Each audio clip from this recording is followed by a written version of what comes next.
ॐ करालवदनां घोरां मुक्तकेशीं चतुर्भुजां कालिकां दक्षिणां दिव्यां मुण्डमालाविभूषितां सद्यश्चिन्नशिरः खड्ग वामोद्वार्धः कराम्बुजाम् अभयं वरदं चैव दक्षिणाधोर्ध्वपाणिकाम् महामेघप्रभां श्यामां तथा चैव दिगम्बरां कण्ठावस्तकमुण्डाली गलद्रुधिरचर्चितां कर्णावतंसतानीत शवयुग्मभयानकां घोरदंष्ट्राकरालास्यां पीनोन्नतपयोधराम् शवानां करसङ्घाते कृतकाञ्चीहसन्मुखीं सृकद्दयगलद्रक्तधाराविस्फुरिताननां घोररूपां महारौद्रीं श्मशानालयवासिनीं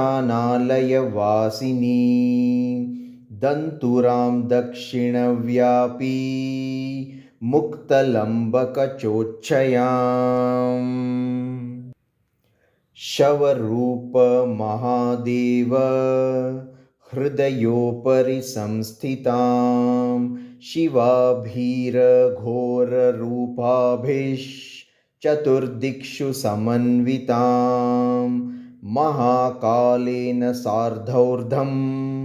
उपविष्टरत् आतुरां सुखप्रसन्नवदनां स्मेर आननसुरोरुहां एवं सञ्चिन्त्येद्देवीं श्मशानालयवासिनीम्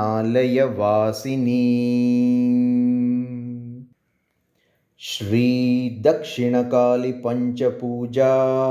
करिष्यामि। ॐ लं पृथ्व्यात्मकं श्रीदक्षिणकालीदैव्ये गन्धात्मं समर्पयामि। ॐ हं आकाशतत्त्वात्मकं श्रीदक्षिणकालीदैव्ये पुष्पमात्मं समर्पयामि। ॐ यं वायुतत्त्वात्मकं श्रीदक्षिणकालीदैव्ये धूपात्मम् आघ्रापयामि। ॐ रं अग्नितत्त्वात्मकं श्रीदक्षिणकालीदैव्ये दीपात्मं दर्शयामि। ॐ वं अमृततत्त्वात्मकं श्रीदक्षिणकालीदैव्ये अमृतात्मं महानैवेद्यनिवेदयामि। सं सर्वतत्त्वात्मकं श्रीदक्षिणकालीदैव्ये ताम्बूलात्मं समर्पयामि। कर्पूरं मध्यमा अन्त्य स्वरपरिरहितं स इन्दुवाम अक्षियुक्तं बीजं ते मातरेत त्रिपुरहरवधू त्रिः कृतं ये जपन्ति तेषां गद्यानि पद्यानि च मुखकुहराद् उललसन्त्य एव वाचः स्वच्छन्दः ध्वान्तधारा धरुरुचिरुचिरे सर्वसिद्धिं गतानाम् ईशानः स इन्दुवामश्रवणपरिगतो बीजम् अन्यन्महेशी द्वन्द्वन्ते मन्दचेता यदि जपति जनो वारमेकं कदाचित् जित्वा वाचामधीशं धनदम् अपि चिरं मोहयन्न अम्बुजाक्षिवृन्दं चन्द्रार्धचूडे प्रभवति स महाघोरबालावतंसे ईशो वैश्वानरस्तः शशधर विलसद्वामनेत्रेण युक्तो बीजं ते द्वं अन्ययद्विगलितचिकुरे कालिके ये जपन्ति द्वेष्टारं घ्नन्ति चे त्रिभुवनम् आपीते वशयभावं नयन्ति सृक्द्वन्द्वास्त्रधारा द्वयधरवदने दक्षिणे त्रयक्षरेति ऊर्ध्वे वामे कृपाणं करकमलतले चिन्नमुण्डतथा अधः स्वये भीतिं वरं च त्रिजगदगहरे दक्षिणे कालिके च जपत्वै तन्नाम ये वातवमनुविभवं भावयन्त्य ये तद्दम्ब तेषाम् अष्टौ करास्ताः प्रकटितरदने सिद्धयस्त्रयम्बकस्य वर्ग आद्यं वह्निसंस्थं विदुरति ललितं तत्त्रयं कूर्चयुग्मं लज्जद्वन्द्व च पश्चात् स्मितमुखी तद् अधष्टद्वयं योजयित्वा मातर्ये ये जपन्ति स्मरहरमहिले भावयन्तः स्वरूपं ते लक्ष्मीलास्य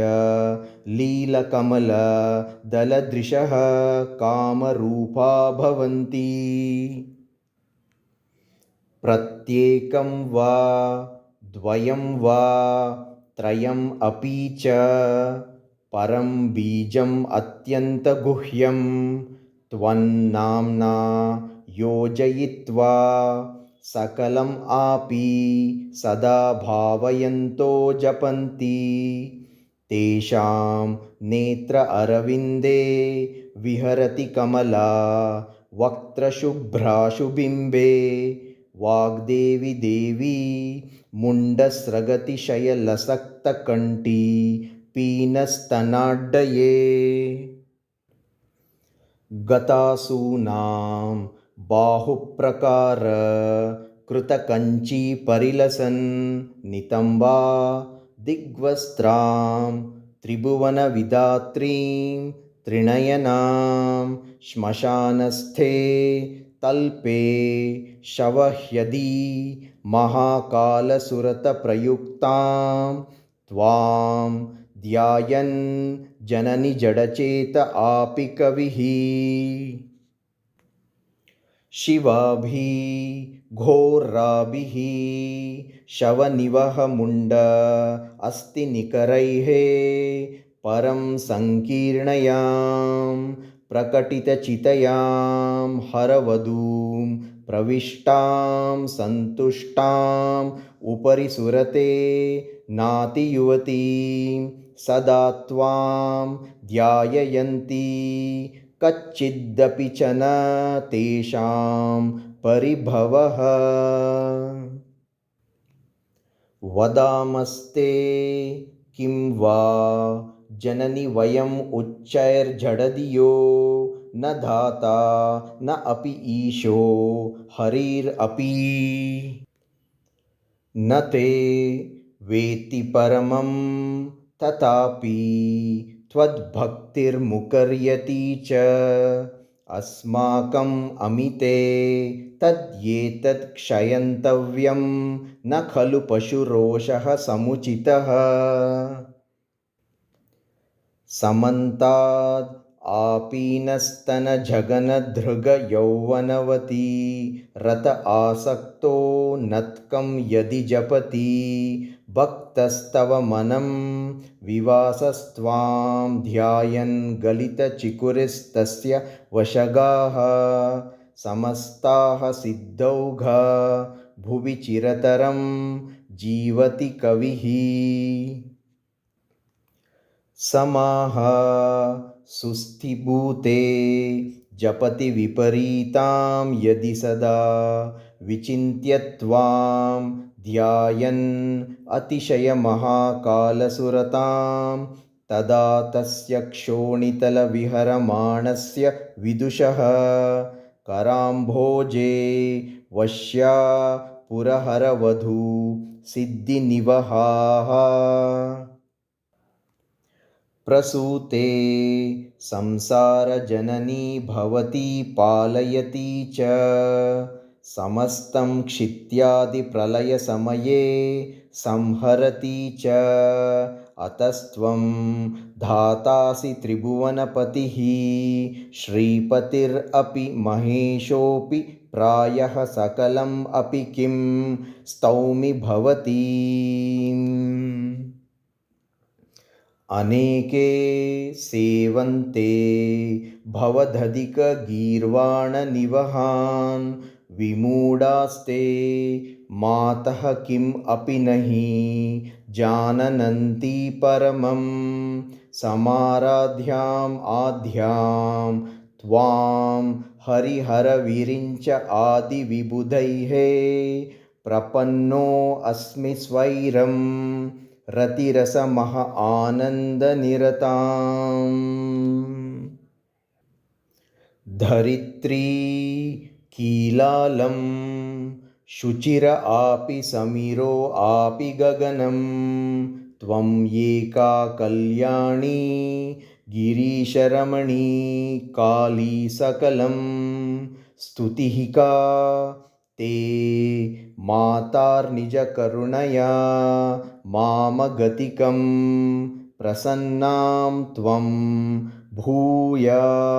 भवमनुना भूयान्मम जनुः श्मशानस्थः स्वस्थो गलितचिकुरो दिक्पटधरः सहस्रं त्वकार्णं निजं गलितवीर्येण कुसुमं जपं स्तत्वं प्रत्येकं मनुम् अपि तव ध्याननिरतो महाकाली स्वैरं स भवति धरित्री परिवृढः गृहे सम्मार्जन्य परिगलितवीर्य हि चिकुरं समूलं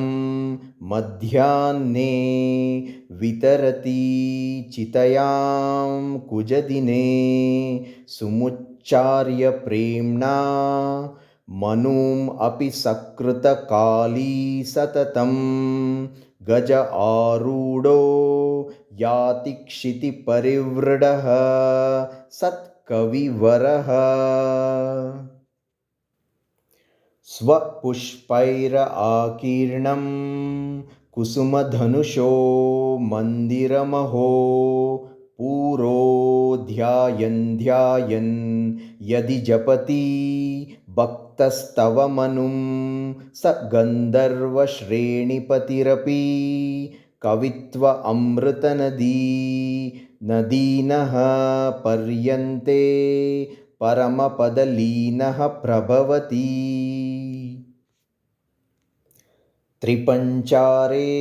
पीठे शवशिवहृदि स्मेरवदनां महाकालेन उच्चैर्मदनरसलावण्यनिरतां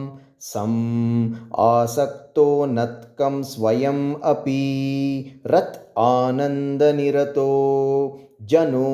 यो ध्यायेत् त्वामयी जननी स स्यात् स्मरः हरः सलोमा अस्ति स्वैरं पललमपि मार्जारम् असिते परं च उष्ट्रं महिषं नरमहिषयोषचागम् अपीव बलिं ते पूजायामयी वितरतां मर्त्यवसतां सतां सिद्धिः सर्वा प्रतिपदम् अपूर्वा प्रभवति। वशीं लक्ष्यं मन्त्रं प्रजपति हविष्याश नरतो दिवा मातुर्यश्मच्चरणयुगलध्याननिपुणः परं नक्तं नग्नो निधुवन विनोदन च मनुं जपेललक्ष्यं स स्यात् स्मरहरसमानः क्षितितले। इदं स्तोत्रं मातस्त्व मनुसम उद्धारणजनुः स्वरूपम् आख्यं पाद अम्बुजयुगलपूजाविधियुतं निशार्धें वा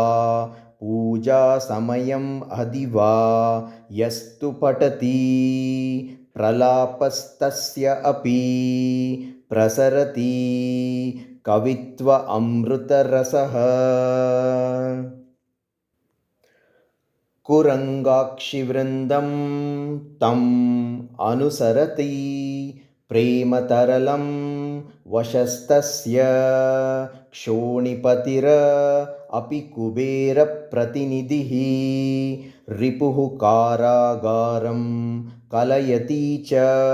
तं केलिकलया चिरं जीवनमुक्तः प्रभवति स भक्तः प्रतिजनुः। इति श्रीमन्महाकालविरचितं श्रीमद्दक्षिणकालिकायाः स्वरूप